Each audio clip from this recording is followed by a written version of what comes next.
If you ever find yourself alone in a morgue after midnight, you'll understand the way silence can press against your ribs, heavy as a rib spreader.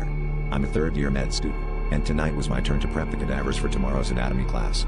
Normally, the cold air and chemical tang are enough to keep me awake, but something was off the moment I stepped in. There was one body, a John Doe with a long, stitched incision down his chest, that looked just a little too fresh. As I set out my instruments, I realized my scalpel was missing.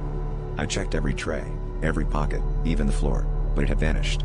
Irritated, I leaned over the John Doe to double-check his tags, when I felt a faint breath graze my ear. "You're next," it whispered, the words threading through my skull like ice. My heart jackhammered. Cadavers don't whisper, not even in the worst med school nightmares. I stumbled backwards, knocking over a tray, the clatter echoing off the tile. That's when I noticed the John Doe's stitched chest was moving, ever so slightly, the rise and fall almost hypnotic.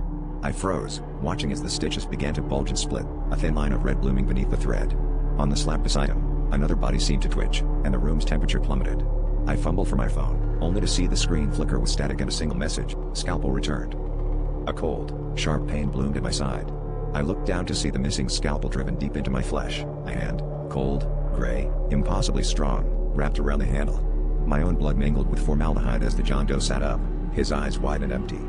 Before the world faded to black, I realized the truth: it was never about the bodies on the table.